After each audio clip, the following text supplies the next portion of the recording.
Let me take the pleasure in starting this, this little event.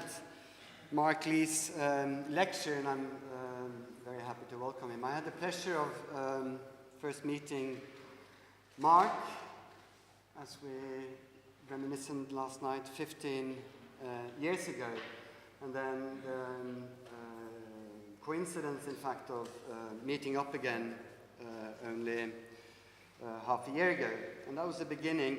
And then, of course, the success of Johnson Mark Lee's practice also means that it has taken Mark frequently here, also for academic visits, and it was a pleasure to hook up and get this lecture organized. It's also a pleasure to welcome Mark here in the Staedelschule. The interest in the arts that he himself has entertained, that the office has entertained, with collaborations with contemporary artists, writers. I don't know. Feels like Staedelschule would be a natural place to land sooner or later. Mark, born in Hong Kong, he studied architecture at the University of Southern California, where he took a BA. He went on to do a MA at Harvard GSD. I suppose that's also where you met your partner, Sharon Johnston. And they founded the office in 1998, so shortly before we first met. At that point, there was not say the buzz that recent projects and accrual of successes has bestowed upon it. Receiving Mark here, it seems also natural to speak briefly about his commitment to teaching. Mark has said about teaching that there are different ways of doing it. It can be formulaic, which is not his way of going about it, I think. But to him, teaching is partly research, partly human experience. It's a transfer and production of knowledge. And teaching is also a way of learning. And that, I believe, is the office attempt to extend that into seeing research opportunities with projects, seeing probably that also implemented for surely in teaching commitments at Harvard, Princeton, not so long ago in Berlin, and a number of other schools. Also and teaching research, of course, means a curiosity about the future. It means a curiosity about what is there tomorrow. In a recent public appearance, Mark declared that Sharon and his commitment to the new was not as a forced or contrived moment, but that they see it as an occasion, an invitation to step up and engage with the forces of production in design. And here also I can think of no better way than to introduce Mark, but to report this declaration. And at the same time, the new,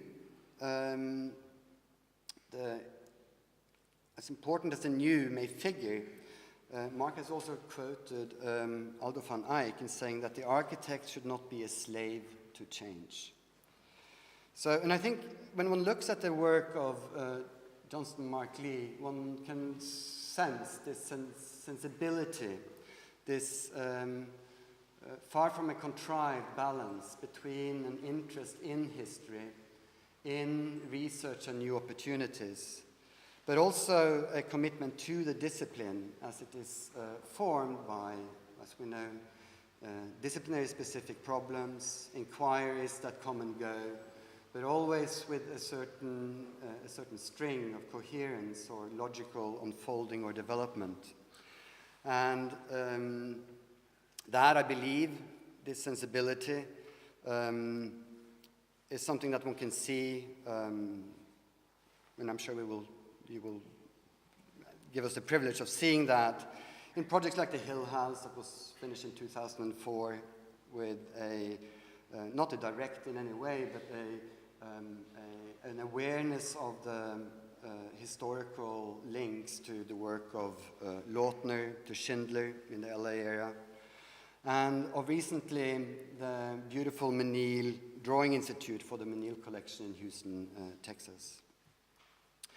So, and the value of all this in an academic setting, I think that the work of Johnston Mark Lee and also Mark's personal approach to architecture, it stands witness to the opportunities that lie ahead.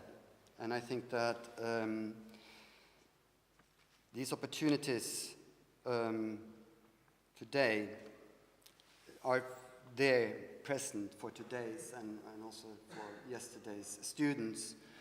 And if one is so lucky to cross a path with them. And Mark, it's a pleasure to have you here in Staedelschule. Please join me in welcoming him.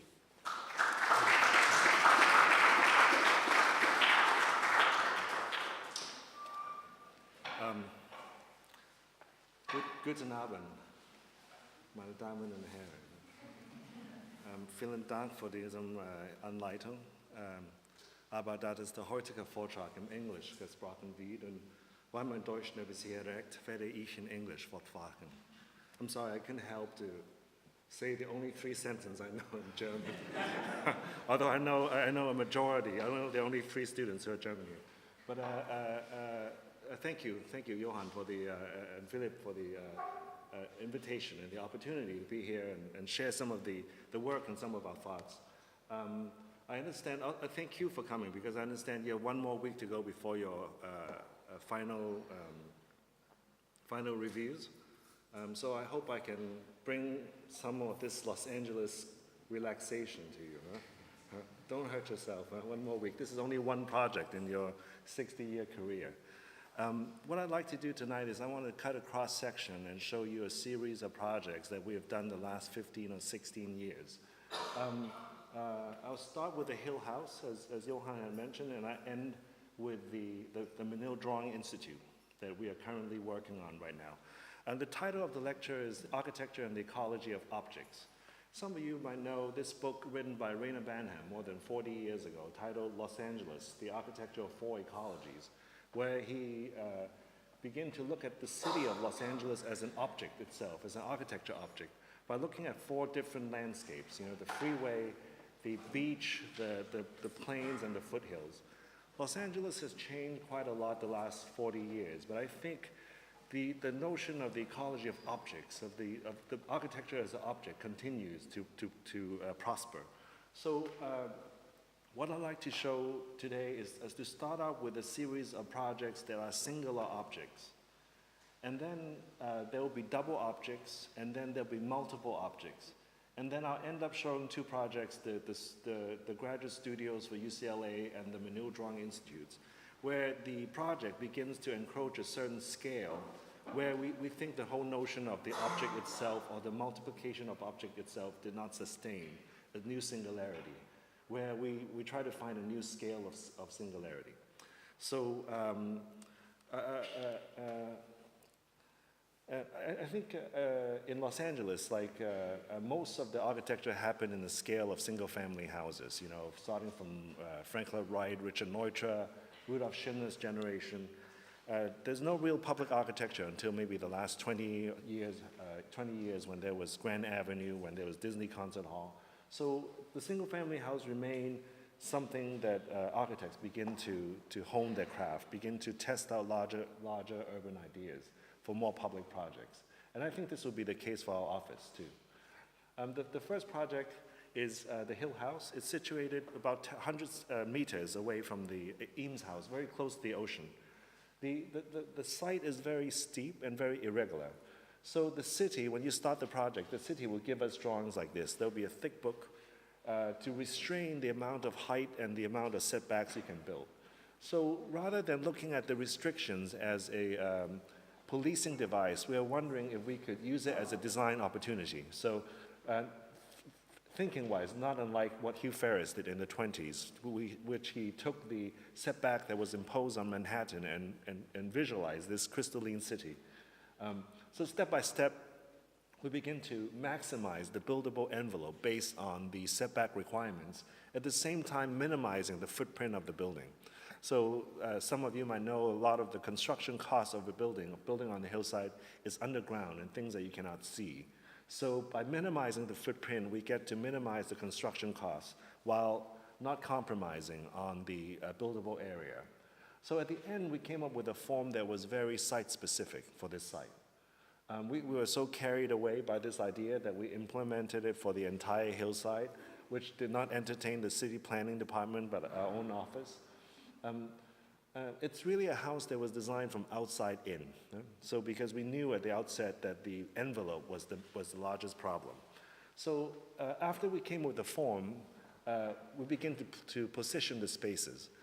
And we begin to think about the apertures of the form. And we decide to take this extremity of maximum volume and minimum footprint to the window. So we maximize the size of the windows that faces the view, and we minimize the size of the windows that faces the neighbors. So there are large windows and small windows. The large windows are very thin, and the small windows are very deep.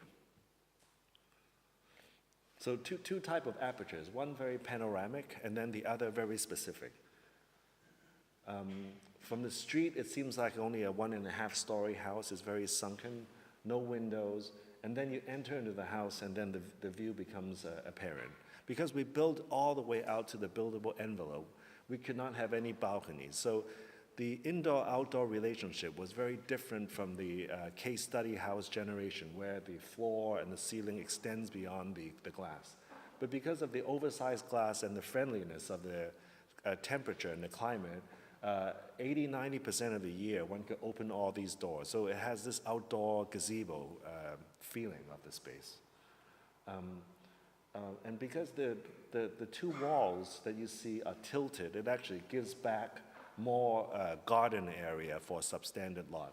So these two walls here are actually tilted perpendicular to the slope. So if the slope is sloping this way, the two walls are in compression. So they're concrete walls, and being perpendicular to the grade actually yields more strength. And everything above is built out of steel. We didn't expose the steel because we're very close to the Eames house, built 60 years before us. And with the restrictions of the earthquake and the seismic code, the steel members are very thick, and there are a lot of cross bracing. So we know if we expose the steel house, that it will look like a steel house on steroids. So the only sense that you have that it's a steel house is really the large spans, the lack of columns in the central space where the stairs hung, and as well as the larger cantilevers.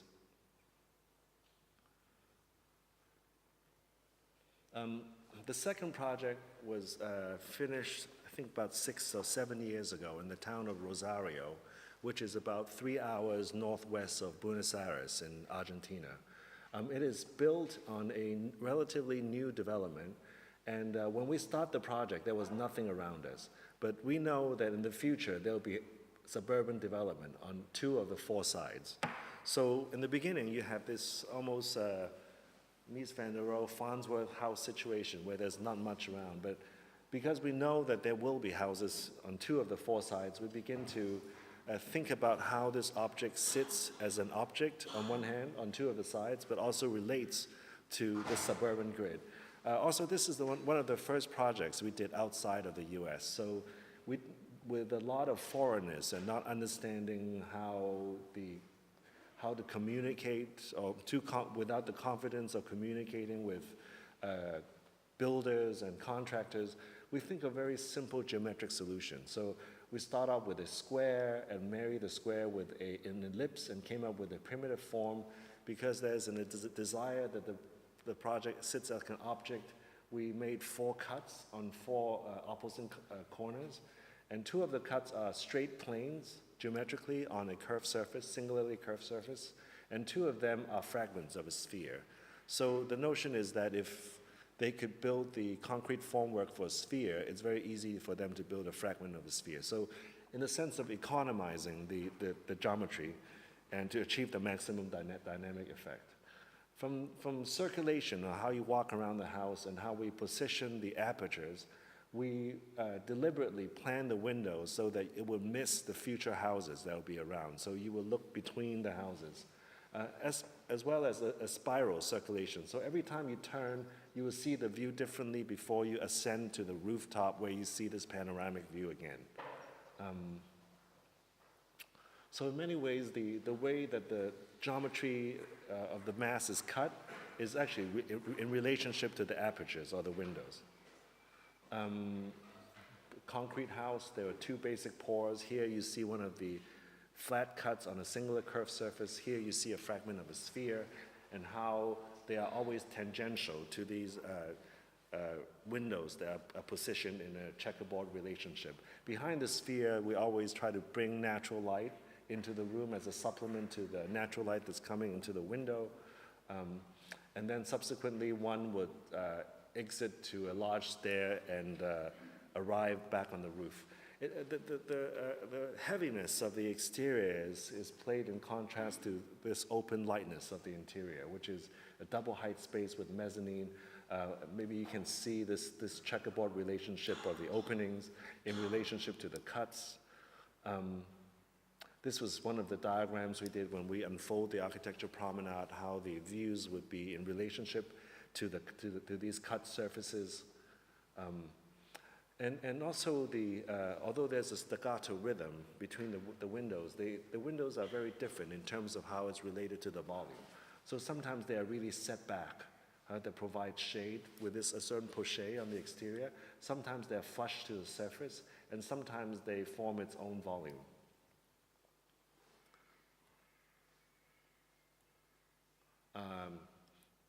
As we're building this, we're being crowded by new construction.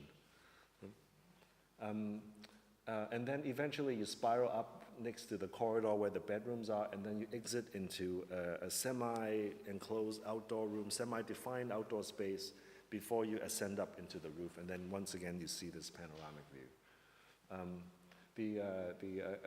I mentioned this to a friend before, but the best compliment we have of this house was from a blogger who said that this looks like the love child between Mario Bota and Septic Tank. I don't know if this generation find this joke very funny, because Mario Bota seems to be lost in the ethers. But I think for us, the notion of aperture is important. Like how windows is not something you use a machine gun to shoot on a model, but it has very careful relationship from a gestalt standpoint to the volume. So whether it flushes or whether it sets a certain depth and create a certain visual weight, we typically don't do this type of butt joint glazing corners, because this is something previous generation of architects in California, like Morphosis or Eric Moss, does a lot. So typically we don't, but in this particular case, we think of the spatial model of a very heavy concrete vessel or container. The space somehow is equivalent to a soap bubble. So most of the time spatially is subservient to the container, but in the case of the corner, it becomes to announce its own existence. I just want to quickly show a project that was similar to the view house in Argentina that we just showed. This is the round house in Spain, in Matarrana, between Valencia and Barcelona. It's a large, it's a vacation house that's situated in the middle of an almond tree forest. Almond trees are very low, 2 meters high. The flower blossoms once a year, becomes all white. Instead of episodically beginning to show the view, we begin to think about showing a panoramic view. So in this case, we raise the house higher than the trees, so you always would feel like you are surfing on these foliage or canopy of almond trees. And then the house would be divided into different bedrooms, but it's all open on the edges. So when there's one occupant, you can basically open up the whole space. And then ends up with a rooftop jacuzzi. Geometrically, it's actually quite similar. It's another variation to the view house, whereas the view house is much more centripetal, and this one is more centrifugal, with a slight turn with where the cuts are. I think for us always, there's this interest of relating the curvature, the profile of the walls in relationship to a distant view, like in this case, the profile of the horizon, as well as the profile of the house. This is the vault house that was finished last year. It's true to Benham's ecology. It's situated in Oxnard, which is between Los Angeles and Santa Barbara. And it's situated right on the beach. This is a condition that's throughout Southern California, all from Malibu all the way to the South Beach. Most of the people tend to put their living room here and then the master bedroom above, which are great for those rooms. But the rest of the house becomes very dark. Oftentimes you have to enter between these houses and enter diagonally in a very unceremonious way, because the way that the zoning is done is that they're very long parcels and then very narrow, so that the houses are packed like sardines. So what we wanted to do is to, number one, open a big courtyard in the darkest space of the house, so when you enter you have some spatial relief. And the second thing we wanted to do is to bring as much view and air into the house as possible. So we, conceptually, we begin to give every room a shape, in this case a barrel vault, and they're all packed into the house. And all the barrel vaults are open on the ends and they face the beach. So this is a conceptual diagram. It's not that new. I mean, in a way, for us, it's a extension of the shotgun typology, where one room follows another, this type of enfilade, but more three-dimensional. So these are earlier sectional diagrams. So when you cut the house with a series of sections, sometimes you have a large room, sometimes you have a collection of smaller rooms. And for us, the goal is how we can bring the view through a large room into subsequently smaller rooms, where when you are 70%, 80% deep into the house, you still feel the connection of the air and the view. Because the house is built on a tsunami zone, so the requirement is part of the house have to be raised. In case a tsunami comes, the water would go underneath the houses. So the houses itself will not form a dam. So we use the same type of vaulting system to raise that part of the house that needs to be raised, and then use the same system for the spaces. So we work a lot with physical models to really understand the characteristics of each room. We want all the rooms to be very defined. So in a way, there is a very definitive shape, whereas it also connects to the next shape. And sometimes we think of these like as happy accidents, when one vault meets another vault. And then there are the unhappy accidents that are like here, where we have the Gothic vault here, which is very strange to have Gothic next to the beach. I think it happens in England. But on the street side, it's actually much more compact. You know, it's quite anonymous in relationship to the Spanish colonial houses that were there. If you see a facade like this, you could think of an architect like Irving Gill or Otto Floss that used this type of arches. But in a way, we never really only have arches. We always have vaults. So in a way, it's very volumetric. We even use the vault to carve up the edge so it widens the path before it enters into the courtyard. So the compactness of the street side is in contrast to a much more porous side facing the beach. This was taken right after it was finished. This lot is empty, but we know that in the future there will be another building here. So the windows on the side were more for light than with the anticipation that there will be a house next to us. So one walks along here and then one enters into the courtyard first. The clear story windows are upside down, but you see better in the interior shots. So you enter from here, you walk up the stairs, and then you enter into the courtyard with the library and study on the back and 2 bedrooms. And then the opposite side, you walk into the house through the dining and the kitchen, and then end up in a large double-height open space. This is the same space looking back at the kitchen. This is the master bedroom. So the master bedroom is connected back to the courtyard, as well as looking through the double-height living room into onto the beach, which we're also lucky because we come out a little bit more, so you see a corner view of the beach. And then the view through the master bedroom. And here, this is a shot from the library. So you are you are really 80, 75, 80% into the house already. But here you still see through all these spaces and have the visual connection to the beach itself. I think first, like the decision to turn the vault upside down is, as we were designing the house, it seems very formulaic. You know, you have the vaults, everything is placed, everything works out. But when we have to figure out the secondary design aspects, like the clear story window, how do we bring natural light in to supplement the space?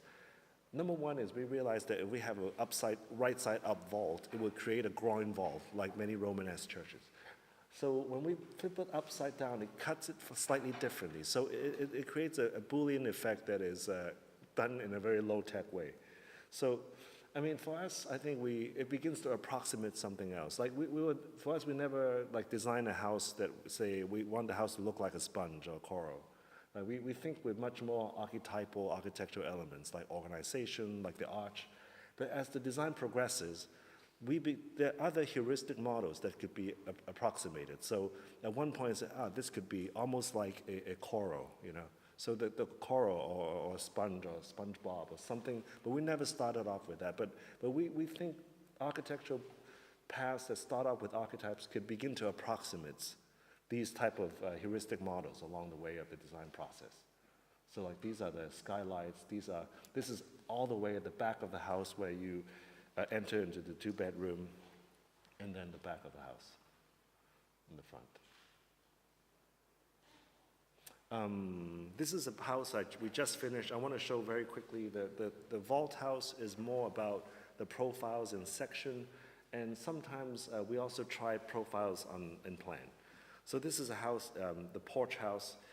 It sits on the top of the middle of a valley. It has a very natural curvature. So we have a double porch, but we geometrically slightly curve the house to receive the natural curvature of the site. The relationship of the view in relationship to the curvature, and then also this is just purely planimetric in terms of how we can scallop and break up the larger space with more definitive zones within the house, as well as how the rooms are actually formed as if they are bay windows. So one enters from the transverse side, turn around, and then one sees the view. Very, very subtle curvature in relationship to the flat glass that completely opens. We're very much thinking about this, something that is more closer to the double porch typology of American houses. The curvature, the small curvatures become more apparent, like in these smaller openings from the shadows. So one walks into a double height space, one begins to see the curvature that happens in plan, that determines the soffit, as well as secondary skylights that come in and washes this soffit that reflects the light to supplement the natural light that comes in quite strongly on this living room side, where this is the view with all the glass doors being open, and then the smaller rooms and such. So far, I've shown singular objects. The first double object we did was this project, Ordos 100, a project that was never built, but it was organized by Ai Weiwei and Herzog Dameron, where they invited 100 architects to each design a 1,000 square meter villa in Inner Mongolia. The concept is that they would be sold as second homes for collectors based in Beijing. I think doing this type of group projects, you know, typologically is not that new. You know, there are all these Bauausstellungs from Weissenhof Siedlung, Werkbund Siedlung, this type of exhibition type of housing. They're not real urbanism, but I think something of this scale is very new. This is like 100 houses together, you know. So it's really, when we started this project, we were discussing within our team, I said, what's the equivalent? This is like an architecture zoo or massive architectural orgy of Caligula and Portion. You know, every young architect will bring like everything to the game. So how do you do with this type of Babylonian language, you know? So we thought, well, can we go back to something more primitive, like the Megaron roof house? Megaron shaped the pitch roof as something much more primitive. At that time, a lot of people were doing that, from Herzog-Dameron's generation to the younger generation of So Fujimoto and such. So we thought, well, what's the model after the Megaron house? And we thought maybe it's the double house. We'd say the pitch roof house is the first house, is the primitive hut. And what's the second house? Maybe the second house is when the need of the owner has exceeded the single house and they need to build another one. And we thought that was maybe the first step when the house begins to expand, is taking the first step between the house and the city. So we were fascinated by this typology of this doubleness, or the line of research that was done through John Haydock to Sturgis and Bates, this type of doubleness. So we positioned the project where you can see the project in different views, but at different positions, the weight of the project seems very, it changes. So sometimes it looks very heavy, sometimes it looks very light. It's actually the house, plan of the house itself is a Megaron shape. So at certain times you approach the house, you see something very solid, something very recognizable, but just because the geometry, this suddenly becomes much more dematerialized, suddenly appears as a plane. I think we do the same thing with the apertures, where we contrast an opening that's very deep, like a porch, but also very thin on the edge, which is just one course of the brickwork. So sometimes there's this light fragility and weight that comes together. And it's like the view house, very different type of openings. And the whole building is clad in brick. The southern side, the northern side, much smaller openings because that's where the wind is coming. Our Swiss colleagues love to call this the Playboy facade. And this is the atrium that brings light throughout the house. And even within the atrium, actually, the shape is a Megaron shape. So these are interior collages. So the atrium is shaped like this. So when you're inside the house, you always feel the presence of the Megaron shape itself. This is a project that we're doing now, also a single house, but use this double form. But unlike the Mongolia house, the house, this one is much more straightforward. One is a living space, one are the bedrooms. So a day space and a night space. And then it's all united with one living room in the middle. Perhaps the apotheosis of this double house for us happens in this project in Chile, and it's a pavilion in the town of Concepcion to commemorate the earthquake. The goal of the project is the first 5 years of the reconstruction of the second largest earthquake, that these pavilions, we are one of 10 by a group of architects, will serve the immediate neighborhood for their needs, whether they need it for a school room or they need it for a meeting room. And then after the reconstruction effort is done, that this will be used for an exhibition space. So all the sites of all these incredible landscapes, ours is in the middle of a pine forest overlooking a bay that's this half-moon shaped bay. It's a very small project. So at the outset, we decided to double the project, double the house. So there's one room, and then there's a negative room, like a ghost room, that's exactly the same size. So you enter through this ghost room, which is a courtyard, and then it basically opens up to the sky. And then that becomes a prelude to enter into another room of the exact same size, but overlooks the ocean. Because the auspices of the project was disaster, so we think no matter how this is used, there's one moment of resemblance or remembrance that has to do with the project. So we think a courtyard is a space that takes you out as between the world and before you enter into this space. So it's very straightforward. One enters, it's almost axial to this room, although not axial to the half ellipse themselves. And this is with the roof removed. We put all the ancillary facilities, the bathrooms and the storage on the side. So you enter from a negative space and into a solid space. The courtyard, we don't even plan to pave it. We just leave it as is where the ground is. And we just define minimally by the wall. Because you walk through the pine forest, so we decided to use the pine tree as the trunk of the pine tree as the formwork for the courtyard. So because you walk through the forest, you always have a rhythm of the scale of the forest. So when you enter into this space, the scale reappears. So as a result, the courtyard becomes much more brutal with all this type of scalloping. And then in contrast, when you walk into the closed room, we wanted it to be as smooth and as reflective as possible. So we thought about using something very reflective, but now it's going to be very highly polished concrete. So we think when you're in the room looking out, you always sense that the room is half of a panorama.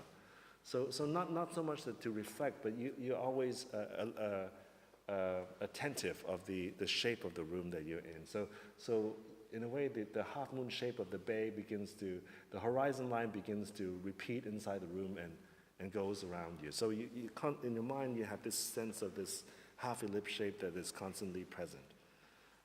In many ways, this project is a very simply extruded project. All the energy happens in the plan. So in a way, when you approach the project, it seems much more subdued. That project we thought would not happen, but actually now they're starting construction because we designed it 2-3 years ago. But in the meantime, we were invited to do a pavilion in Shanghai for an architectural expo. And this is a pavilion that would be permanent. In other words, after the expo, they will use it for an office in our case. So this is, it's right on it's called the West Bund Architecture Biennial. This is where our project is. There's one pavilion by Young Ho Chang, there was one by Wang Shu, and then there's an expo site. In the future, in this triangular part, there will be a building by David Chipperfield, and then there will be new developments around. But there was nothing around where we were doing. So we basically took a similar idea of the pavilion in Chile and think of how we can multiply it. So we came up with this aggregation of these half ellipses. 3 of them are facing out, and then 3 of them are facing in, and we group them together. So there are 3 of the units that look out into the views, and then 3 of them faces into an internal courtyard that looks up into towards the sky. This building was like designed and built in 6 months. I went there. I went to the opening a day before the opening, and they're working on this project. I said, "There's no way this will be finished tomorrow." I thought in Los Angeles it would take 2 more months, but then the next day it was finished. So this is China's speed, I was told. This is Young Ho Chang's pavilion, and this is the future museum. So one always enters. There are 3 entries. One always enters at the crevice of the shape. So this is one of the entry. This is one of the units where you're inside looking out in one of the views, always with a skylight at the edge. Again, geometrically, very simple. These are the 3 pavilions facing in. These are the 3 pavilions facing out. And then these are the entry. You always enter into one of the internally facing ellipses.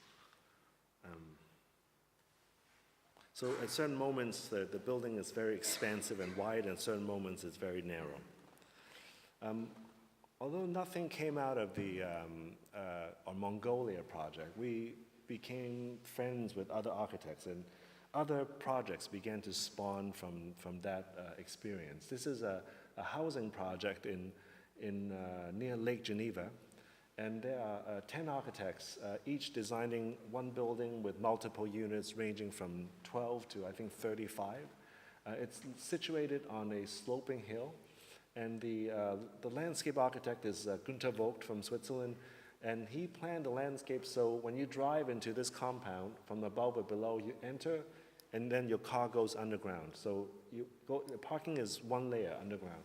But then there'll be different spots where you will ascend from the parking lot up to your building or up to this natural landscape, and then you will walk to your unit. So in exchange, everything here is pedestrianized. So like this is Chris Gantenbein, who planned the whole unit. This is Tatiana Bilbao and Derek Del Camp. This is Alejandro Aravena from Chile. This is Office from Belgium, Bow Wow from Tokyo. This is Erich Mateus from Portugal, Sergeson Bates from England. These 2 are not claimed, and then this is ours. So ours is in the middle. We also have 2 points of connection to the underground parking.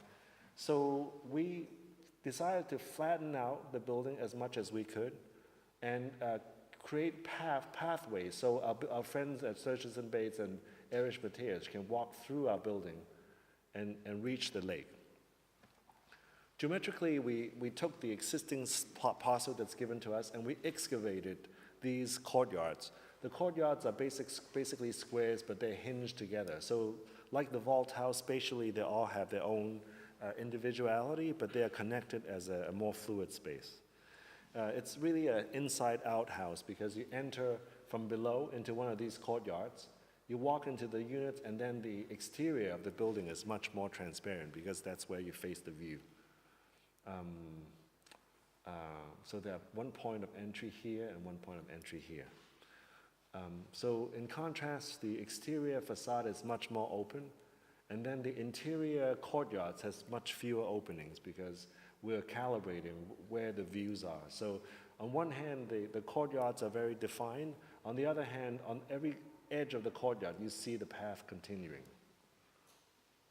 So in a way, we're taking it slightly to a more urbanistic scale. This is a project for an art foundation in Italy. It's in the town of Grottaferrata, which is 20 kilometers south of Rome, for the art foundation, Depart Foundation. And it's situated right next to the main street of town. This is Corso del Popolo, and this is a 10th century monastery that's very well known for paper restoration. They restored the Leonardo da Vinci's codex there. The site that we have is really an abandoned hotel that has been abandoned for 25 or 30 years, and was originally situated around a villa. So the foundation made a deal with the city to give the park back to the city as a public park, and in exchange get to develop more square meters back here. So there are a lot of dilapidated structures that has to be demolished. These are the buildings that will be saved and renovated. That includes a 19th century villa, a carriage house from the 19th century also, and then a 50s housing, and then a 60s hotel. What we wanted to do is for the new buildings, is to establish an alphabet.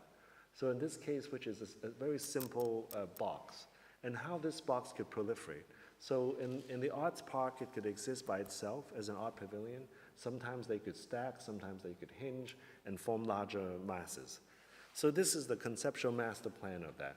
So there are pavilions for a restaurant, there's a sculpture pavilion, there are entryways that's connected to the carriage house. This is the new art museum, this is a creative office building, and this is a housing project. So if I take away the parts, you will see this is the carriage house and this is the new museum that's really formed by 5 volumes being hinged together, and then 2 volumes that forms the entry courtyard to the connection to the parking below. For us, it's the part to whole relationship. I think for us, we never try to be didactic about that. We start out with these 5 volumes, and these 5 volumes stay as 5 volumes. We always try to find a new synthesis. In this case, we try to find this negative curvature space that begins to carve the top or shave the top of these 5 volumes in a way that it becomes a unifying geometry that ties this thing that seems quite haphazard in plan into one thing, and at the same time give every single point in the roof a different height. And in a way, it's also a very courtyard type of building. You enter through the courtyard and have 3 entries into these different galleries. For the creative office building, we took 3 squares, hinged them and stacked them and rotate them, and in a way begin to approximate the existing buildings, almost like in terms of massing, like these stones that are sitting there. And like the museum, they're singular volumes, they are stacked, but this is the typical module. And what we did when we grouped them together is moments like this where we begin to loft the roof of the module and then cut the corner of the balcony. So in a way, it creates almost a negative volume that is much more dynamic than the typical module opening. So on one hand, you have very straightforward apertures. On the other hand, you have apertures that are very shaped. The housing project, which we collaborated with HHF in Basel, is 21 towers that are extruded. There are 3 elevators. You take the elevator to this street in the air, and then you enter each unit from the top. And then you descend down into the living room and into the master bedroom. This way, we could give the land back to the public. Not only do you have a better view on top, but then you took the public garden that would otherwise be down here up on the roof itself.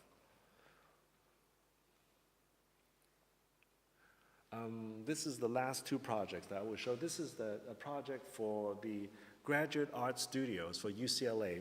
UCLA in Los Angeles, in Culver City. UCLA has a strong fine arts program, a great faculty like here. But the School of Fine Arts is not on the main campus. It's a very typical American campus. It's quite isolated. But the School of Arts is in the Culver City, which is a light industrial area. Some of you might know the work of Eric Owen Moss over the last 30 years. He did most of his interventions within this Culver City. So this is the building that they have been in. It is a building they own for 35 years. And it's a typical American industrial building, which consists of these bowstring trusses. Over time, there are different buildings that are being built around it. Right now, the school is expanding, so they needed something new. So what we did was first of all, this is the existing building. We purged all the unnecessary buildings around it and reduce it back down to this pure industrial module. We begin to take the elevated floor, which is elevated about 1 meter, for the warehouses for the trucks to unload. We begin to expand this around. We did not design the facade. We took the existing facade and we began to expand it all the way around. And then we took the existing bowstring truss roof and began to build new variations of that around. So in a way, it's almost a non-design design. We took what was there. We feel the whole neighborhood is being gentrified. A lot of creative offices are moving there. And we try to capture part of this light industrial feeling of the space that has been there. Not so much in a mimetic way, but we're thinking of how can we carry it into and try something new. But this is the project without the roof. This is the existing bowstring truss. And typically the bowstring truss, you have the arch, and then it meets a very flat edge. So in a way, you have a complex surface. So we try to bring in some of these surfaces into the interior. So this L shape is our new intervention, and then it will be covered with a polycarbonate roof. They're covered buildings that are conditioned, as well as open spaces like courtyards that are not conditioned, as well as renovating the existing building, like putting a new skylight and skylights in. So you have a new entry in the back, so a very typical facade that turns slightly constructivist at the end, but it's quite anonymous. So you turn around and then you enter into a space, and inside the building is a series of spaces that are quite urban in feeling. So there's a gallery, there's a street, there's a plaza, there's a sculpture courtyard that betrays itself when you look at the exterior, which seems built out of tilt-up construction. So these are the different public components, the street, the garden, the piazza, and the sculptural space. This is a Mies van der Rohe's collage for a concert hall. And we found the book that Mies took the source photograph from. It's a book by the Detroit architect Albert Kahn of these large warehouse spaces that he built. So we're curious what happened in these spaces that Mies had covered up. So we just for fun did a collage to show the plane and all these things that Mies was hiding. But there's something about this collage that captivated us, and in the sense that this whole notion of this type of field, the roof as a field, could maybe coexist with the whole idea of punctures. Like, we can understand this as a larger opening, but the roof becomes something that both unites and separates. So in a way, when we work on this project, this is the point where we realize that the object, the doubling of the object, the multiplication or the aggregation of objects doesn't create a new whole, and then we need something else of a different scale to bring in a new singularity. So in this case, the roof for us becomes a mechanism to both unify the larger village or projects underneath, but also create this kind of individuality or the scale of something that's much more individual. These are some of the renderings that begins to show the part of the roof that's elevated, the garden, the critique space, the sculpture courtyard.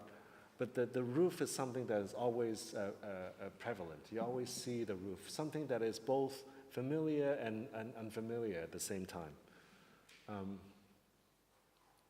This is the collage we made when we aspired that our building will be so boring that Ed Ruscha would want to paint it as equivalent to the next standard station. This is the last project for the Menil.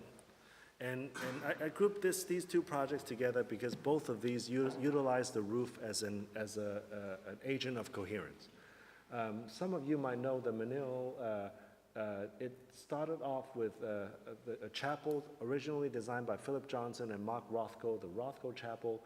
In the early 70s, Louis Kahn designed a master plan for this whole area, and then he died, and John de Menil died. And the matriarch of the Menil family commissioned Renzo Piano after his success with Richard Rogers at the Beaubourg, and this is his first American building, the Menil collection, completed in 1987. And then over the years, Piano built another building here. This is the Cy Twombly Gallery. There's the the Byzantine Chapel by Francois de Menil. And then this is the last project by Dan Flavin, which is his last installation within an existing building. So the Menil campus is quite unique. And, there are all these different objects. But what makes it unique is not only these objects, but it's really the exterior of these objects, the interior of these objects, but the foundation owns a lot of these pre-war houses. So they use them as such, some of them are used as offices, some of them are rented out, but they're all painted gray with a white trim. So as you drive around the neighborhood, suddenly you realize there are different houses that look very different, but then it's unified as one color. So it has a very surreal feeling. So the objects that you've seen are somehow nested within these type of houses. And then furthermore, there's this, the canopy of oak trees, very mature, or more than 100-year-old oak trees surround the entire area. So the master plan of the whole project was done by David Chipperfield 3 years ago that calls for the demolition of this housing block. And so in our building, the first phase is to tear down the first part, and then to extend the streets and the landscape with the landscape architect, Michael van Valkenburg, and then open up, creates a new park, and then this is our drawing institute, and then this is a new energy house that will provide energy for the new entire campus. So in a way, our two buildings will work in concert with the Cy Twombly building to form a smaller area where would be the general southern entry to the Menil campus. The concept is really to create a very thin sheet of paper that stretches over the buildings and begins to embrace the trees, and very thin but begins to slightly fold and to protect the building underneath. It's really 3 volumes and 3 courtyards. We kept a lot of the existing trees, and then it's unified by one continuous roof. It's situated in a way where wherever you come from, you can walk through the building. The nature of the Drawing Institute is really for works on paper. So the works on paper is very light sensitive. Unlike the other buildings in the Menil, where natural light is brought in from the top, in the 2 piano buildings, in the Dan Flavin and this Byzantine Chapel.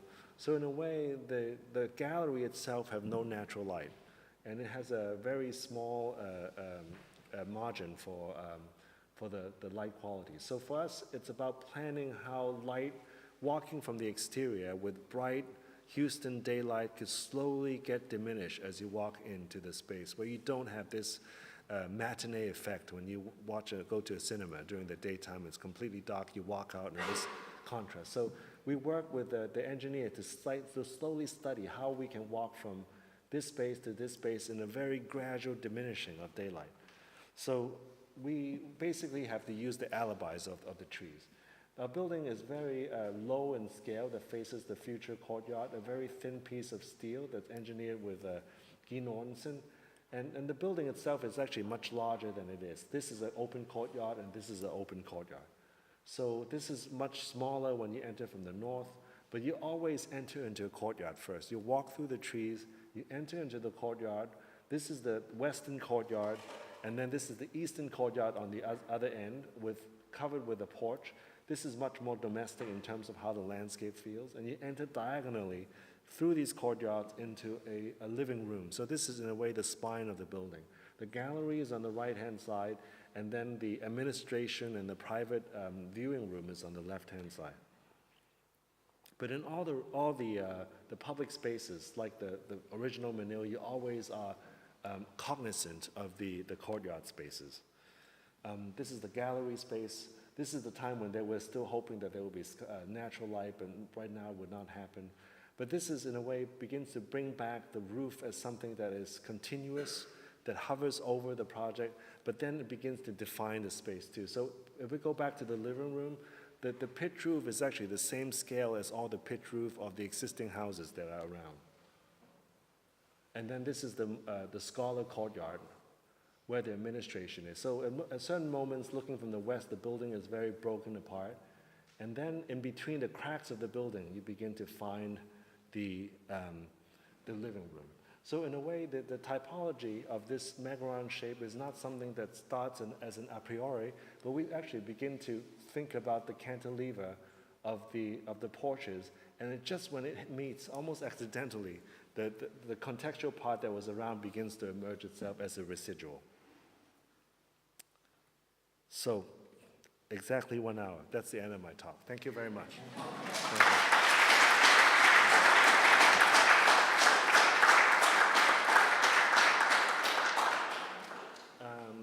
Questions? Yes. Are there any questions, please? So I guess looking at some of the buildings here, it's quite, like, say, minimalist, I guess. It's maybe kind of reserved. As far as, like, say, okay, I'm going to put one window on this facade, and sticking with that idea, not changing it. Right. How do you not change that idea? How do you let it just be? Is it like is it a confidence? Is it like a being naive and just letting it happen? If I want to do one window, yeah. Yeah. If I want to do one window, yeah. Or two. No, you know, for us, it's really it's never an issue of will. You know? It's really an issue because it's never just us. Right? It's always the client. It's always the other contingencies that are involved. So you always, it's for us, it's an art of how to make your own project a project of everyone else's. You know, because I don't want to put a window there because for composition reasons, my client would not care, you know. So you have to put yourself in that situation. So there are moments where we don't think we should put a window there. We reverse engineer that. We make that wall load bearing. And I also try to be sympathetic to what they want. So if they want a window in the bathroom, we give it to them through the second window or the only window that we have. But we think of a way to borrow light from that window to the other room. You know, so I think it's a delicate process of push and pull. You know, at the end, I feel as an architect, you have a certain dimension, but it's the art of how do you make your project everyone's project. Yeah. You know, I always think at the end, no matter what you say, all architects are formalists, but we just have different ways of lying about it. And the better architect you are, the better liar you are. I think, you know. But I think it's okay. We're speaking amongst architects. We can be very truthful about it. Huh? So Mario, Oh, yeah. I was actually going to, Oh, sorry. I'd like to follow that up because you say it is not will, and then of course you say now in the end that all architects are formalists, and I couldn't agree more. In fact, to me, first of all, I find the work stunning. It has a beautiful essay on, also on form. But the form of windows, the form of court,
certainly in the context of the interest in form that we have seen being so prevalent in certain parts of the architectural world, certainly in California, Yeah. in recent years, then still, in fact, form re-emerges within this, Yeah. within various discourses on interiority that Yeah. exists. So, could you speak a little bit more, tell us a little bit more about this? I mean, how do you go about formulating specific, I don't know if it's a paradigm, but how do you go about sort of approaching the design task, and how consciously do you deploy Yeah. strategies around these things? I mean, I think that's a good question, a loaded question for me, because I think this interiorization of the exterior, or something that's external, came from a few things. I think the importance of Adolf Loos, his thinking for us is important. I think what he was dealing with in Vienna back then is not unlike what we're dealing with now in terms of the negotiation between the public and the private. You know, for them, for him it was completely separate. And on the public, you need a certain decorum, gentlemanliness, and because of that decorum, which is shared amongst everyone within the city, then inside you could be a little bit badass and subversive, you know, and be very decadent, you know. And I love this type of contrast. I find this is something that I feel at this age we need again, this kind of collective project. And secondly, maybe if I do some psychoanalysis of myself, we're also reacting to the generation before us. And the generation before us was showing all the goods on the outside. And oftentimes, at least in the American context, you go in and then you're left disappointed, you know. There's a lot of bells and whistles at this age to grab your attention. And then once your attention is there, you're left flat, you know. So I tend to be attracted to buildings that has a certain reticence, a certain quietness. Not being arrogant or aloof, but maybe not too eager to tell you what they're about. But once you give it its deserved attention, then it gives you a lot. And maybe as a reflection, some of our projects also reflect some of the qualities in buildings that we admire. You know, I think a lot of Ed Ruscha, the LA painter, who said the famous quote that his entire life he wants to achieve this effect of huh and wow from his audience. So as opposed to wow and huh, you know, so it's almost a defamiliarization. Like what is it? As a prelude to cognition and ecstasy, you know. So I feel this is more of a veil. And for me, it also reflects the situations that we have. We start off with domestic projects, you know. We look around, we think, what are the problems of architecture? Is the problem something that could be solved with another concert hall in Abu Dhabi? I don't think so, you know. I think those are important to have, but it's not just about creating the craziest thing and hoping it will have a trickle-down effect. I think to revamp architecture's like position, we need to start off with the middle and the bottom at the same time, you know. So I hope that, sorry. In the same vein, I had a question because lots of the projects you are doing are happening within this kind of like architectural gardens, like Ormus, like the Geneva project, like there are so many more that you participate in much more than know. There's this kind of proliferation of parks with prototypes. Yeah. Is that the destiny of architecture? Yes. It's very strange, you know. Right. It's kind of like more and more you see there's another park where 50 architects are building again a house or a pavilion. Yes. And I mean, to be honest, I don't think so. I mean, these are one of these type of things. It's partly done for publicity. I think that, like, for instance, the Orders one is definitely, there's this publicity component to it. Does it form a real organism? I don't think so. I mean, it's good that the project never happened, but afterwards, when we meet with people that we were participated in that project, we always think, Ai Weiwei never believed in the project. What he wanted to do is to have 100 architects trapped in a holiday inn in Mongolia for 3 days. and the result was that we actually met a lot of people that we know of each other but never met tete-a-tete. then actually other collaborations begin to occur. So for example, the project in Switzerland, in Lake Geneva, that project I believe, because actually there was, one architect was commissioned, but he decided that he wanted to invite different architects so that it provides some diversity. But there's, like Weissenhof-Siedlung, all the buildings have to be built with a certain type of concrete and a certain type of window. But I think the diversity happens less from the different architects than from the curation of the choice of the architects with similar sensibilities. So then at the end, that project, I believe it could create a new type of whole. I think it's a matter of degree, but I think this type of architecture or urbanism taken as expo is not going to be a real solution.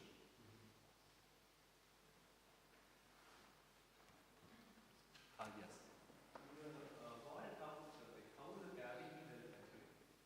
The vault house, yeah. The junction between the walls. Yes. Yes. The vault house is, I have to talk about construction first. The vault house is built out of concrete up to this point. So everything, the caissons below is concrete, this is concrete. Everything above is built out of steel. A steel frame, in the cavity there's diagonal bracing.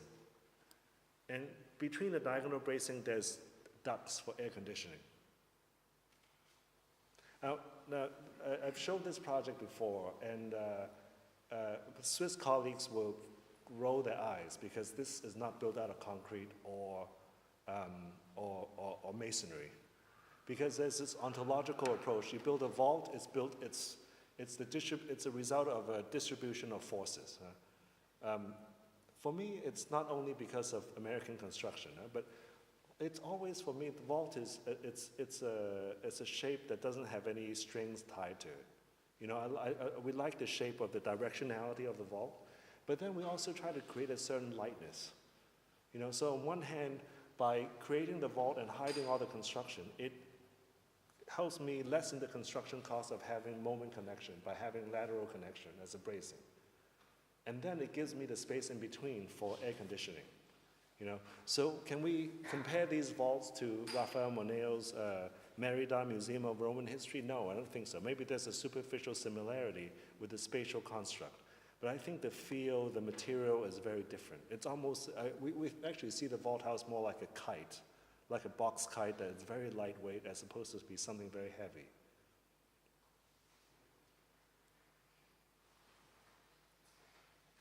Okay. Yeah. Follow-up question. Yeah. So, in preparing and introducing you, I was, I took pleasure in hearing you speak also on the basis and also briefly of some of the things that you have written said. So this is your research that I mentioned. Yeah. Do you ever bring up, what's the relationship you set up between your practice or things that you experience while working on a project and your teaching? You bring things into the studio, and vice versa, do you bring things from the studio into the practice? Very, very much so. Very much so. For me, it's a reciprocal relationship. There are things that I learned in my practice, but the situation of the practice didn't allow me to take it any further. That I would put it into a studio and reconstruct it in a different way to try out certain directions, and vice versa. It's some things I learned at school, I bring it back to work. I think this is the important thing for me in the way that I always try to, in a teaching, in a studio setting, I try to establish a very clear hypothesis, And the hypothesis can be proven right or wrong. For me, it's not important that at the end the hypothesis is proven right. But if you can prove it wrong, it's even better. But I discuss with my students to say, is this hypothesis worth trying for? Because for us, it's really asking an intelligent question, So at the end, it's less about doing great or sexy projects or not. If it happens, it's good. But I think it's better to see it as a collective project within the studio and how these things can begin to aggregate. I think it's also sometimes very straightforward problems. Very narrow sight, very deep sight. How do you bring something as far in as possible. Yeah. For us, it's always somehow interesting for us to be part of a longer historical lineage of problems. We sometimes don't make it very apparent with the students because they tend to, some of them tend to get trapped with the problems of how the people solved it before. But I think we introduce it as almost like a scientific problem, and probably around the midterm we introduce them to the historical lineage of where it came from. In very few of the projects have you mentioned materiality and structure, although Yeah. you just answered about the old house. I know also about the hill house, that also has a specific Yeah. skin, Mhm. skin. Mm-hmm. What role does materiality have in, because also this slide is Yeah. all white and nice Yeah, yeah. and sort of neutralized. Yeah. What role or how do you go about the questions of materiality and construction without thinking that you have a single way of doing it? Right. I think for us it's really about understanding the context. And in our case, in the beginning at least, it was the context of building in America. And building in America is not the best type of construction. You know, I lived in Switzerland for a long time, and when I started my practice, I remember flipping through a magazine of world architecture, and I could tell which is an American building without looking at the captions by how thick the window frames are. You know, and at that point, for me, the revelation was that I can never achieve a Swiss window frame. I can, but it's not the right way to go about. You know, it's almost like pushing water up the hill. You know, there's a completely different mindset of habitation, of construction. So what do? You know, so naturally, I think the first thing we do is not to fight that battle, but we know that what we can afford is this. Can we push the window in?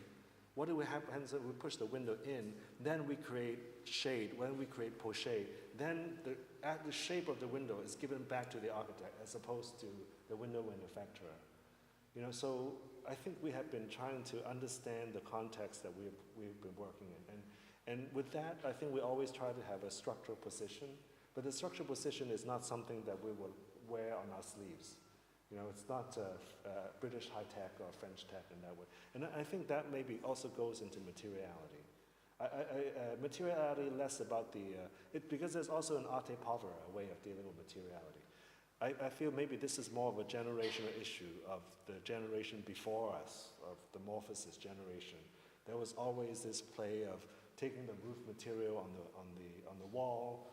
Gary's generation also does a lot of that. So maybe for us in the beginning, the first 10, 15 years, we tried to create a certain distance from it.